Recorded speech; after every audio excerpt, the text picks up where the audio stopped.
Assalamualaikum warahmatullahi ta'ala wabarakatuh. Ako po si Kasing Candido, lead convener po ng Protect Senator Padilla Movement. Buo po ang suporta ng mamamayang Moro, ng mamamayang Muslim sa ating kaisa-isang Muslim na senador, na si Senador Ruben Padilla. Dahil bago pa man siya naging senador, bago pa man siya pumasok sa politika, matagal na po namin siyang kasama sa pagkikibaka, kasama sa pagsuporta, kasama sa pagsulong ng kapakanan ng mamamayang Moro, mamamayang katutubo at mga ordinaryong Pilipino. Kasama po namin siya na nakipaglaban, na sumulong para sa usaping pangkapayapaan sa Bangsamoro, usaping pangkapayapaan sa Mindanao. Noon pa man sa panahon ng substate, nung sinusulong yung Memorandum of Agreement on Ancestral Domain, ay kasama na po namin si Senador Padilla. Kasama namin siya sa pagsulong ng panahon ng Comprehensive Agreement on the Bangsamoro. Kasama din po namin siya sa Framework Agreement on the Bangsamoro hanggang sa Bangsamoro Organic Law, hanggang sa ngayon yung Bangsamoro Autonomous Region in Muslim Mindanao. Kasama po namin siya sa nakikibaka para may sa katuparan na magkaroon ng sariling pagpapasya ang mamamayang Moro. Pero sa kasalayang palad, ang nangyayari ngayon sa BARM ay binalasubas ng kasalukuyang administrasyon ang negasiya ng dalawang presidenteng nagdaan. Naglagay sila ng kanilang sariling tao na kontrolado nila, hindi magsisilbi sa Bangsamoro. Kaya ang Bangsamoro ay buo ang suporta kay Senator Ruben Padilla. Dahil kahit hanggang ngayon ay senador na siya, andun pa rin ang kanyang concern sa BARM. Pangalawa, si Senator Padilla ay kasama rin namin sa nagsusulong ng karapatan at kapakanan ng mga katutubo sa Mindanao at hindi lang sa Mindanao at sa buong bansa.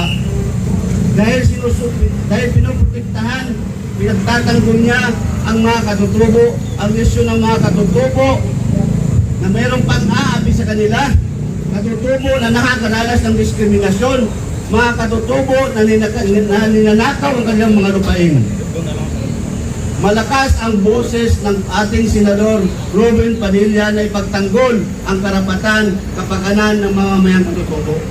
At hindi lang mamamayang Bangsamoro at mga katutubo ang kanyang pinagtatanggol, kasama ang tayong mga ordinaryong Pilipino.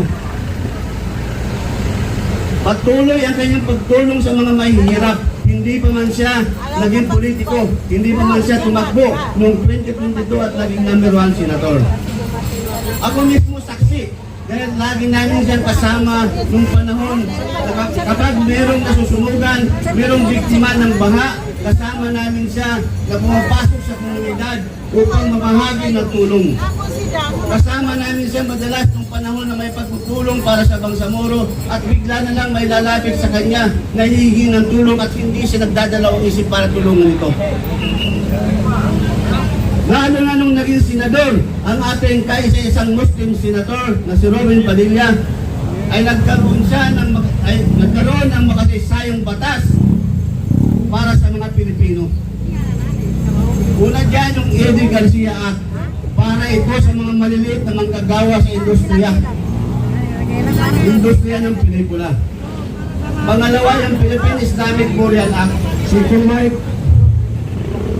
Ito ay para sa karapatan ng mga Muslim na magkaroon ng maayos na libingan na naaayon sa kanyang paniniwala. Isinusulong din ni Senador Padilla ang parehas na pagod, parehas na sahod, ang magkaroon ng national minimum wage, magkaroon ng pantay-pantay na sahod sa buong bansa, hindi lang sa Metro Manila kung hindi sa buong bansa.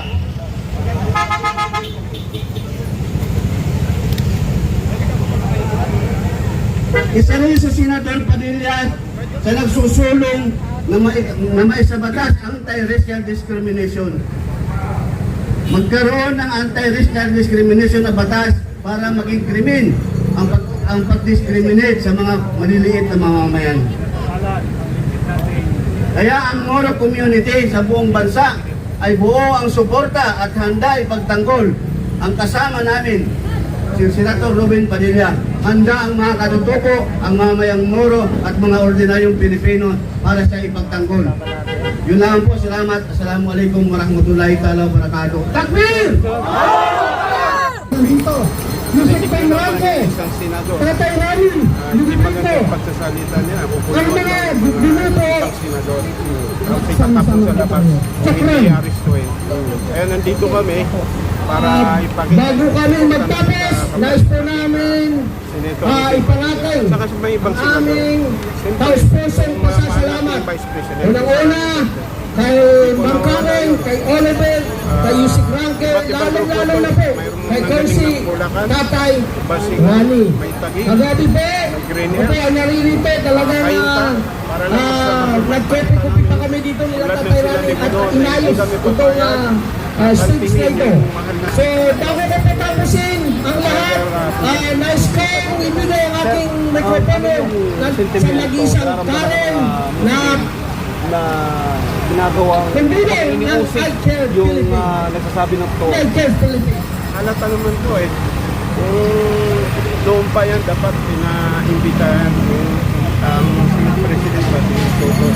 Kaya kami naniniwala, Maraming nagtatakpan salamat sa nila ating yung mga kapatid na mali. Muslim na Nagtatakpan nila yung sumusuporta sa ating Senator nagtataw. Robin Kita man naman Padilla. natin yung Alam niyo, pagpupolitika nila. nakakataba ng puso Diego Estrada, bawat dahil grupo na nagpupunta kahit rito di naman para kami po ay magbigay naniniwala ng na kanilang hindi niya suporta nagawa yung sa 13 mayaman na po sila. Dating president yung tatay niya. 12 senator. Ako ay Alam niyo, bilang kaibigan ni dapat Senator, tayo communist din eh. Estrada, Lagi na lang nakita ko kinakasuhan yung yung ating mga senator eh. kahit Diba? Dapat, etong mga senator na to, lalong si Sir, last na lang, Senator anong mangyayari Eric kapag Tanto. nangyari hinuwelyuhan ni Erwin Tulfo? Dapat ito kasuhan dito ng Code Ethics. wag Code na of mangyari. Ethics. Kasi Dahil wala na sa lugar. pati pangalan niya, Senado, niya. Senado yan eh. Hinwelwan niya. Senado, Handa po yung mga Muslim. Saka hindi lang ginagawa dito ng mga sa karamihan. Pero hanggang pag ganito, ganito ganito Nakita pag niyo naman sa senator mga na to, comments, talagang minura nila. si Senator Robin Airway. Padilla, Kasi sabihin at pinag-usap naglaban yung din pa si Tulfo eh. Senator Marcoleta Ayokong para sabihin yung naman walang power dyan ah. Tulfo kasi Para hindi naman siya naman, sangayon sa dapat communist ginagawa tayo. ng mga kapatid niya. Tayo mga Airway na lang. tayong mamamayang Para Pilipino na nandito sa karsada ay wala